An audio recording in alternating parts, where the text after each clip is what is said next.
નમસ્કાર દર્શક મિત્રો, ગુજ્જુદર્શનમાં આપનું સ્વાગત છે। આજે વડોદરા શહેરના આકોટા દાંડી બજાર બ્રિજ સોલર પેનલની નીચે વડોદરા શહેરના પોલીસ કમિશનર જે નરસિંહ કુમાર છે તેઓની ઉપસ્થિતિમાં રાષ્ટ્રીય માર્ગ સલામતી માસ 2026 અને જે થીમ છે શિક્ષણથી સલામતી ટેકનોલોજીથી પરિવર્તનની થીમ પર આજે આ કાર્યક્રમનું આયોજન જે છે તે અહીંયા કરવામાં આવ્યું છે। આપ જોઈ શકો છો કે ભાજપના જે નેતા છે સત્યન કુલાબકર સાથે વડોદરા શહેરના પોલીસ કમિશનર જે છે તેઓ દ્વારા જે વાહન ચાલકો છે તેઓને હેલ્મેટ આપીને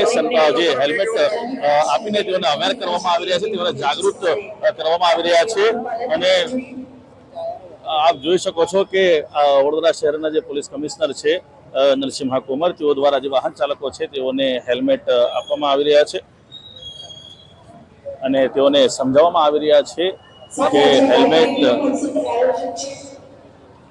પહેરવાના શું ફાયદા છે અને હેલ્મેટ ન પહેરવાના શું નુકસાન છે તે તેઓ દ્વારા સમજાવવામાં આવી રહ્યા છે। અલગ અલગ ડિવિઝનના જે એસીપી હોય કે પછી જે અલગ અલગ ઝોનના જે ડીસીપી છે તેઓ પણ અહીંયા ઉપસ્થિત છે અને ટ્રાફિક વિભાગના જે એસીપી અને પોલીસ ઇન્સ્પેક્ટર હોય છે તેઓ ઉપસ્થિત છે અને આ જે હેલ્મેટ જે છે તે હેલ્મેટ વાહન ચાલકોને હાલ વિતરિત કરવામાં આવી રહ્યા છે, કારણ કે જે પ્રકારે અકસ્માતોનો જે રેશિયો જે છે તે અકસ્માતના રેશિયોમાં મોટા ભાગે માથાના ભાગે ગંભીર ઈજાઓ થવાના કારણે લોકો મોતને ભેટતા હોય છે અને હેલ્મેટનું વારંવાર કહેવા છતાં પણ લોકો હેલ્મેટ નો ઉપયોગ ન કરતા હોય ત્યારે અહીંયા હેલ્મેટ જે છે તે હેલ્મેટ પણ વિતરણ કરવામાં આવી રહ્યા છે। હવે પોલીસ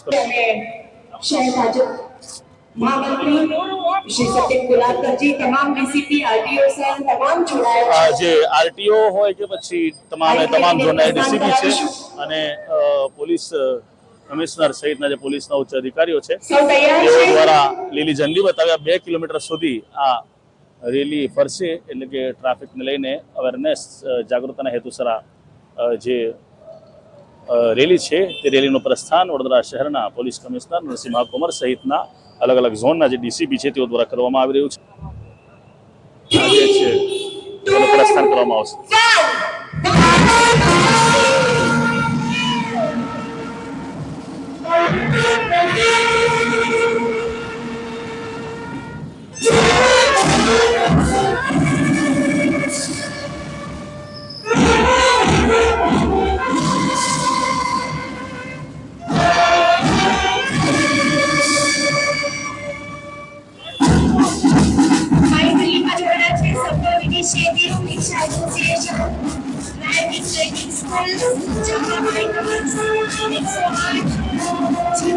अलग अलग जो ब्रांचें है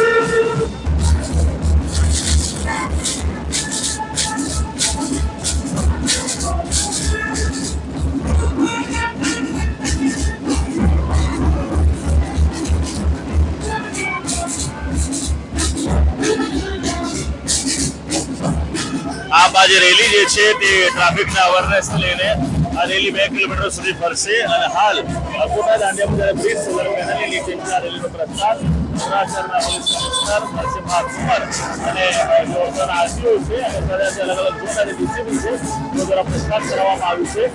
આમાં જે પોલીસ કર્મીઓ હોય તો પછી સીઆરપીના જવાનો હોય તો પછી અલગ અલગ એનજીઓ જે હોય કે પછી સિક્યુરિટી જે ખાનગી સિક્યુરિટી એજન્સીઓ જે હોય તે ખાનગી સિક્યુરિટી એજન્સીઓના સંચાલકો છે અને સાથે જે વડોદરા શહેર 108ની જે ટીમ જે છે તે 108ની ટીમને પણ અહીંયા સાથે રાખવામાં આવી છે અને આ જે રેલી જે છે તે રેલીનો પ્રસ્તાવ કરવામાં આવી છે।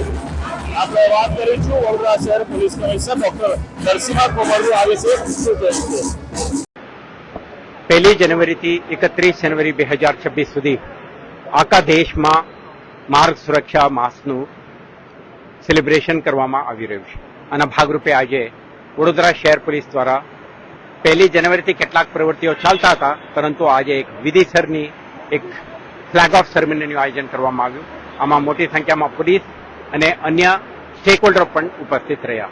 તમે જોયું છે કે આ વખતના જે થીમ છે શીખથી સુરક્ષા અને ટેકનોલોજીથી ટ્રાન્સફોર્મેશન કે પરિવર્તન, તો આ બંને ક્ષેત્રમાં આપણે તમે જોયું છે વડોદરા શહેર પોલીસ જનજાગૃતિ અભિયાનના દરિયે આપણે લોકો સુધી માર્ગ સુરક્ષાના સંદેશ લઈને જતા હોય છીએ.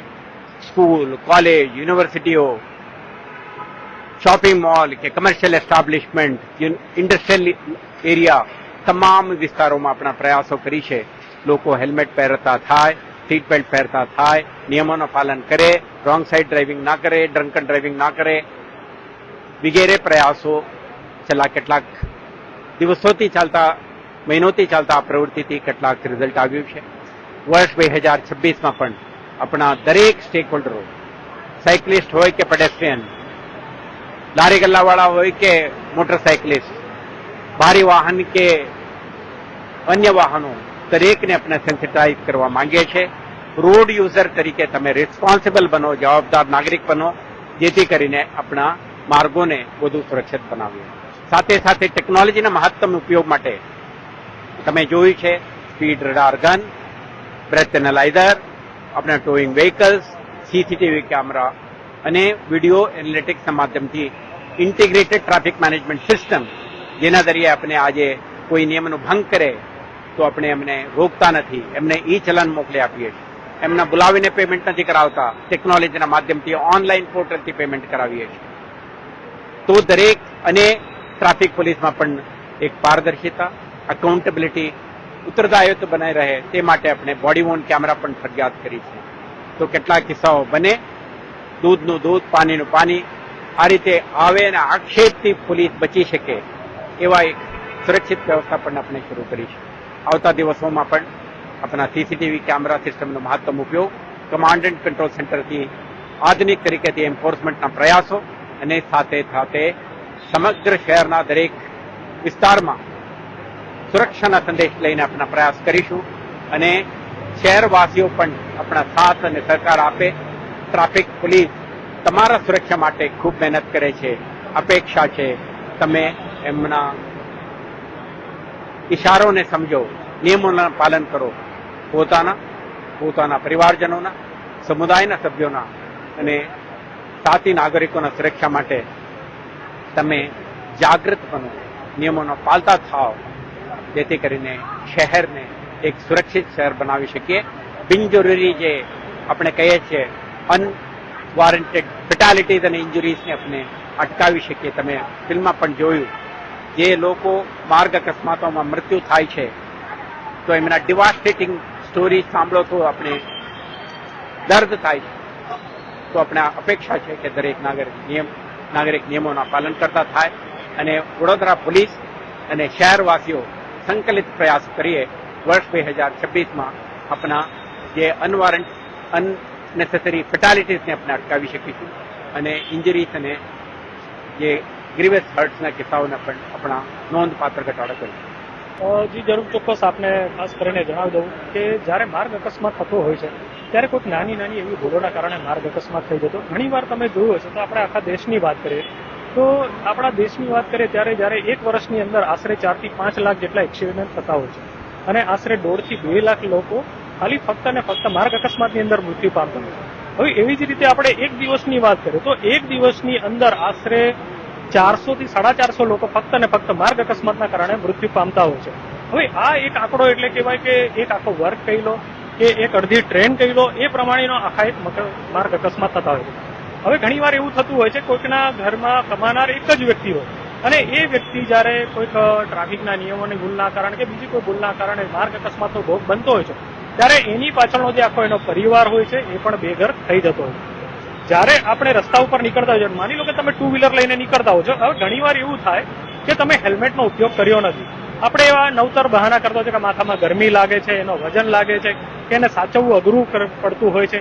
પરંતુ ખાસ કરીને જ્યારે અત્યારનો જે જમાનો છે એ જમાનાની અંદર જ્યારે વ્હીકલોની પણ સંખ્યા વધી રહી છે અને રસ્તા ઉપર પણ જ્યારે આ વાહનોની સંખ્યાનો વધારો થતો હોય છે ત્યારે ઘણીવાર ને જમરેજ થઈ જતું હતું, કાં તો માથું રસ્તા ઉપર પટકાવવાના કાં તો બીજા કોઈ ઓબ્જેક્ટ જોડે ભટકાવવાના કારણે માથામાં ગંભીર ઈજા થતી હોય અને ઘણીવાર મૃત્યુ પણ થતું હોય છે.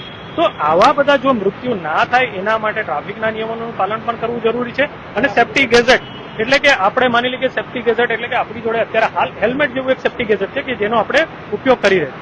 એવી જ રીતે માની લો કે તમે 4-વ્હીલર ચલાવતા હોય, ઘણી વાર તમે એવા વ્યક્તિઓને પણ જોતા હોય છે કે અવનવા સ્ટન્ટ કરતા હોય છે કે ઓવર સ્પીડમાં જતા હોય, પરંતુ આપણી એક સામાન્ય નાની ભૂલના કારણે સામેવાળા વ્યક્તિને પણ આ અકસ્માતનો ભોગ બનવું પડતું હોય. એટલે ખાસ જાહેર જનતાને મારી અપીલ એ છે કે જ્યારે તમે તમારું 4-વ્હીલર ચલાવતા હો અને તમે બધાને કહેતા હો કે મારી જે કાર છે એની અંદર એરબેગ્સ છે, 2 એરબેગ્સ છે, 4 એરબેગ્સ છે કે 6 એરબેગ્સ છે, પરંતુ એ એરબેગ્સ ક્યારે કે જ્યારે એની પર ઇમ્પેક્ટ આવશે અને સીટ બેલ્ટ બાંધેલો છે ત્યારે એ ઓપરેટ થતા હોય છે. અને ખાસ કરીને જ્યારે તમે સીટ બેલ્ટ બાંધ્યું હશે ત્યારે જ તમારા એરબેગ્સ ઓપરેશન થતું હોય છે અને એના કારણે તમારો જીવનો બચાવ થતો હોય. ઘણી વાર તમે જોયું હશે કે લોકો રોંગ સાઈડ આવતા હોય છે. રોંગ સાઈડ આવવાનું કારણ શું છે? તો ત્યારે પણ તમે ઓબ્ઝર્વેશન કર્યું હશે તો નજીકનો કટ જ્યાં એમને મળતો હોય એના માટે રોંગ સાઈડ આવતો હોય.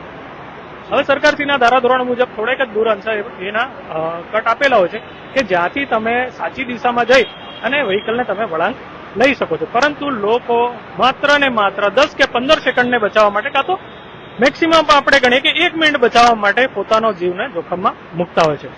ઘણી વાર એવું થતું હોય છે કે ટ્રાફિક સિગ્નલની આપણે વાત કરીએ, ટ્રાફિક સિગ્નલ પર આપણે ઉભા હોય છે, પરંતુ જ્યારે સિગ્નલ ચાલુ હોય કે બંધ હોય ત્યારે આપણે ઘણા વ્યક્તિને એવા જોયા છે કે એનું પ્રોપર પાલન કરતા હોતા નથી. ઘણી વાર એવું થતું હોય કે ટ્રાફિક સિગ્નલ બંધ થઈ ગયો હોય, પરંતુ કોઈક વ્યક્તિ પોતાની ઉતાવળના કારણે રસ્તો ક્રોસ કરવા જાય છે અને એની જ સામે જ્યારે ટ્રાફિક સિગ્નલ ચાલુ હોય એ દિશામાંથી વાહન આવતું હોય તો બંને વચ્ચે કોલાઇઝન થવાની પણ સંભાવના રહેલી હોય છે.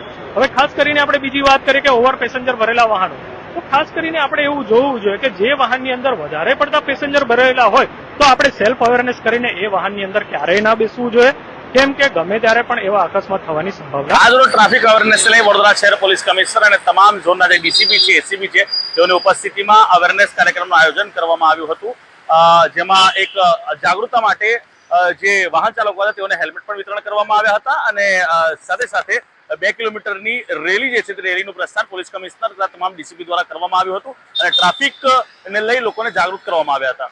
કેમેરામેન સલીમ ગુલાવાલા સાથે હું આદિલ પટેલ, ગુજ્જુ દર્શન, વડોદરા.